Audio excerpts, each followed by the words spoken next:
Et c'est le monde des jeux qui s'offre à vous dans la tribune loisirs. Jusqu'à 19h, nous avons le plaisir de recevoir Antoine Poulain, qui est créateur avec son camarade Pierre Caillou d'un nouveau jeu intitulé Les Nominés du Néombre.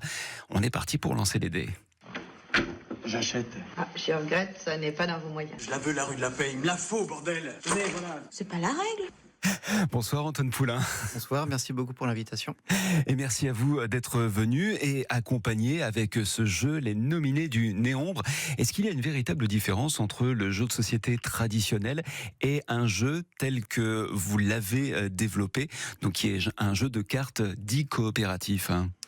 Je pense que la principale différence, c'est d'abord le côté d'aventure. Notre jeu, il est beaucoup plus proche.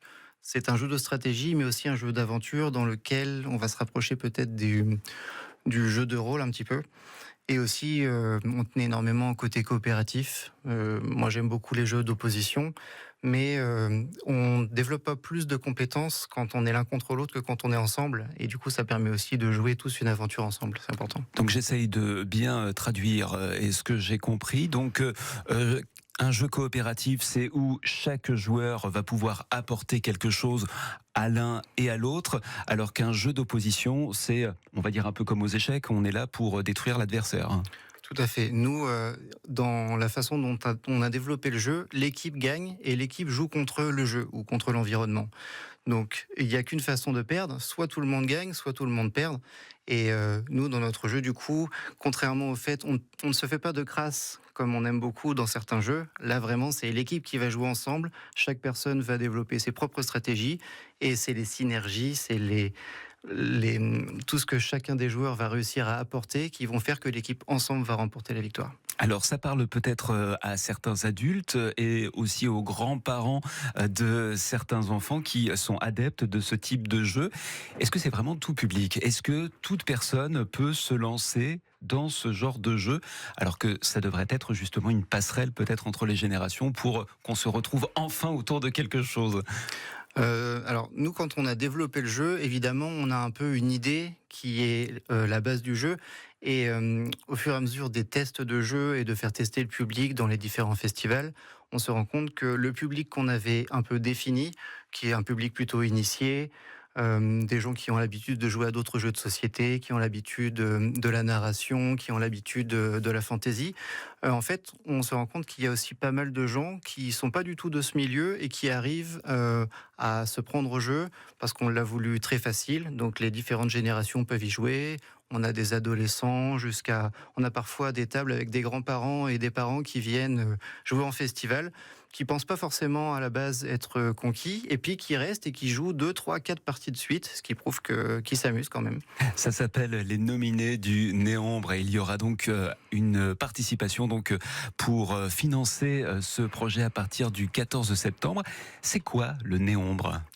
Alors le néombre, c'est un petit néologisme qui mélange le néant et l'ombre, évidemment.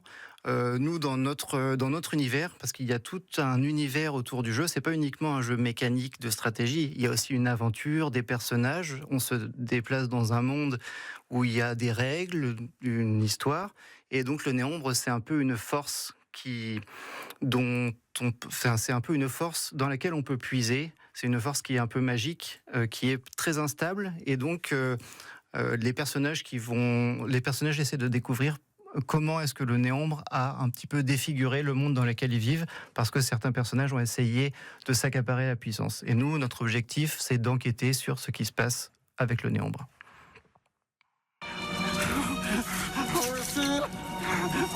Non, non. Qu'ont-ils volé? Mon précieux.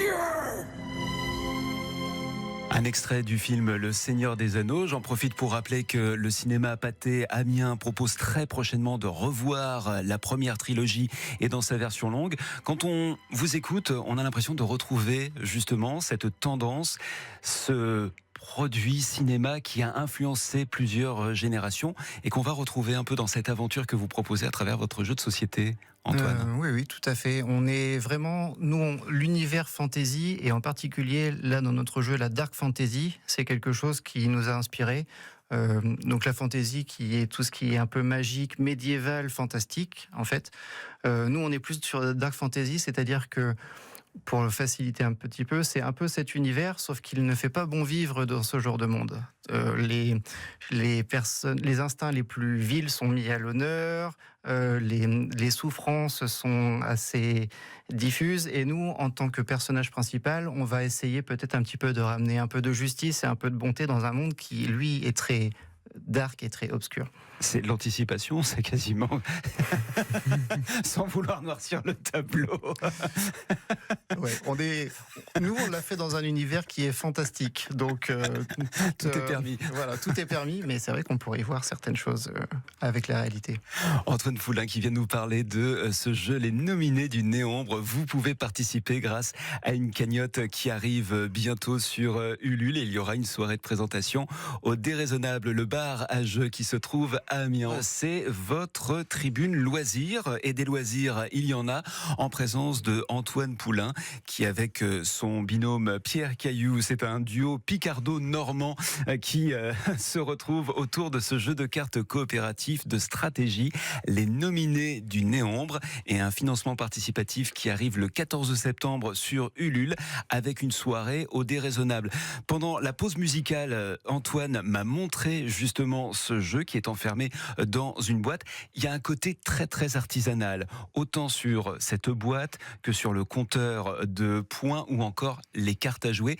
Vous m'avez dit combien de dessins ont été faits par votre camarade Pierre ? On est sur 700 cartes uniques, donc ça nous fait 700 dessins qui sont uniques, et du coup autant de chaque carte comporte un texte d'ambiance, chaque carte comporte ses propres règles, donc on a pris le soin sur chacune des cartes vraiment de faire au mieux possible. Il y a un côté artisanal, mais qui est un côté de fourmi. On a travaillé petit à petit chacune des cartes pour que chacune soit aussi importante les unes que les autres. Près de 5 ans de travail avant de voir cette boîte enfin présente et que vous allez pouvoir également présenter au public, même si ça a déjà été fait dans certains festivals. À partir de quel moment on se dit « ça y est, c'est bon, c'est prêt, on touche plus à rien » ? Je pense qu'on ne se le dit pas.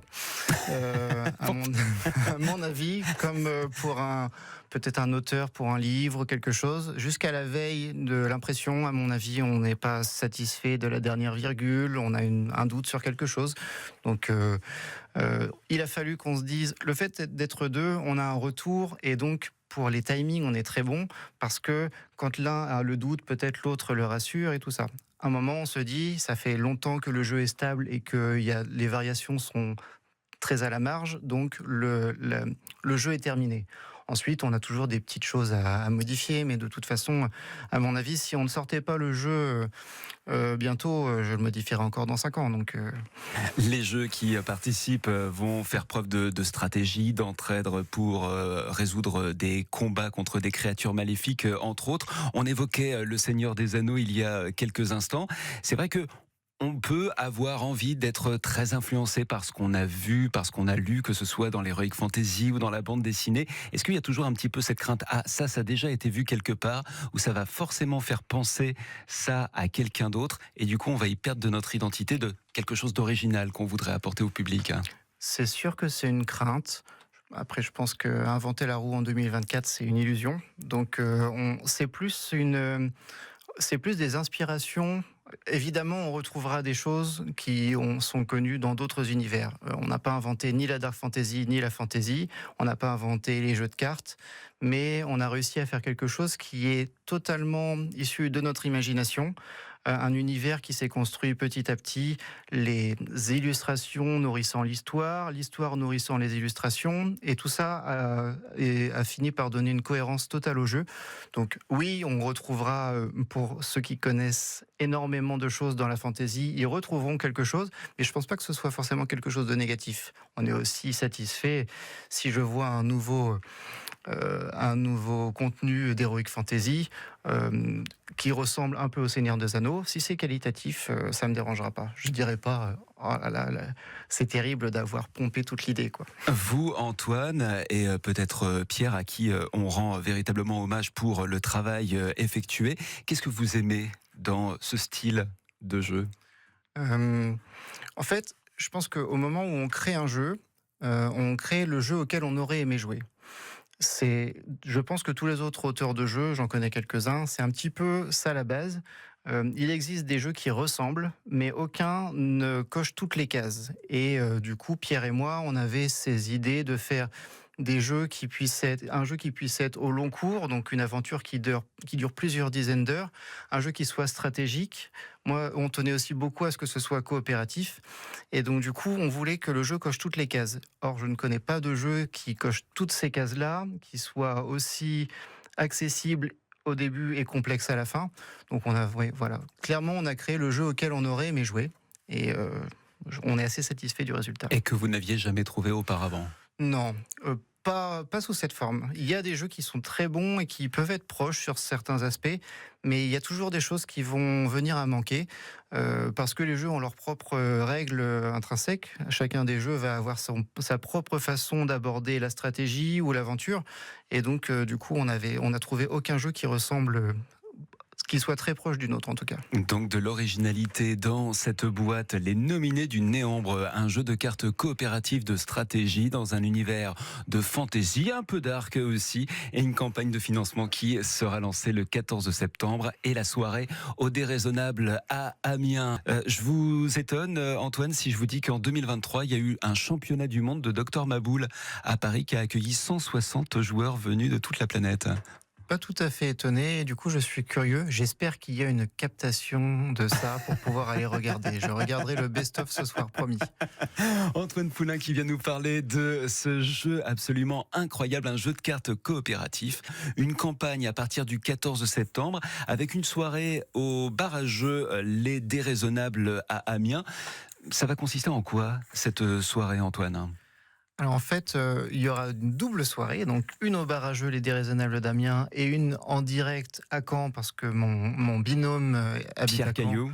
Voilà, donc il sera au Sparklebear de Caen en même temps. Et donc je pense que la soirée, ça va être les gens qui sont du coin et qui ont déjà apprécié le jeu, l'ont testé dans les différents festivals. Notamment, on a fait Longo, on a fait Naour aussi. On y retournera d'ailleurs bientôt, le festival du jeu de Naour, qui est très très bien. Et donc l'idée, c'est de faire venir un petit peu les gens pour se rencontrer. Ceux qui n'ont pas eu l'occasion de tester ou ceux qui voudraient faire venir des gens pour tester, ce sera aussi l'occasion. Et puis c'est aussi pour faire un vrai événement physique. Je n'avais pas assez de boîtes pour faire jouer tout le monde, mais l'idée, c'est de se retrouver, de discuter, voilà, de fêter un peu l'événement en vrai, quoi. Ce sera le lancement de la campagne participative le 14 septembre. Ça te demande combien pour un jeu comme celui-là ? Un jeu comme celui-là, dans la fourchette qu'on a, ça va être quelque chose qui va être aux alentours de 20 à 30 000 euros en tout, en sachant que pour imprimer 1500 exemplaires.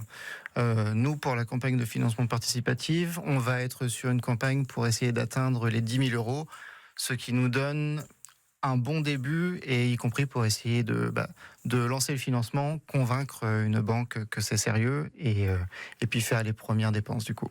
Est-ce que vous avez l'impression que voilà, c'est une étape aussi de vie, quelque chose que vous avez toujours voulu réaliser et que ça y est, ça arrive, mais avec cette petite frayeur de se dire « et après, qu'est-ce que je fais ?» Il y a un petit peu de ça. Je pense que là, nous, notre objectif pour l'instant, c'est de lancer une première version. Si jamais, et je l'espère, le jeu fonctionne, l'objectif est de faire une suite. Si on arrivait à faire bien fonctionner le jeu, on a déjà une suite qui est prête, qui est dans la boîte actuelle qu'on a devant nous ici en studio. Et on a aussi l'idée, on a des amis qui travaillent sur des versions qui peuvent être numériques et tout ça. Donc c'est pas les idées qui manquent. On a une suite du jeu à faire. Je pense que c'est qu'un début en fait. Et dernière partie avec nos invités. Antoine Poulain, créateur du jeu de société Les Nominés du Néombre. Antoine, parmi ces trois choix, la Grande Librairie, Terminator 2 ou France-Brésil, vous dites ? Moi j'entends France-Brésil, donc je pars là-dessus. France-Brésil, alors que vous, je vous aurais vu regarder Terminator 2. Bah aussi, Comme quoi. mais je le connais bien. Donc France-Brésil, c'est plus de suspense. L'avantage, c'est que France-Brésil, on connaît pas la fin. Antoine Poulain, avec ce jeu à découvrir, avec ce financement participatif sur Ulule à partir du 14 septembre, une soirée au déraisonnable. Vous saluerez votre comparse Pierre Caillou qui nous écoute peut-être depuis sa Normandie, et au plaisir de vous retrouver pour ce jeu absolument magnifique visuellement. On a déjà le coup de cœur, et alors à jouer, ça doit être que du bonheur. Merci de votre venue. Merci beaucoup, et j'invite tous les auditeurs à venir tester s'ils ont envie le 14 à partir de 20h au déraisonnable. Toute l'actu loisir est sur France Bleu Picardie. Jusqu'à 19h.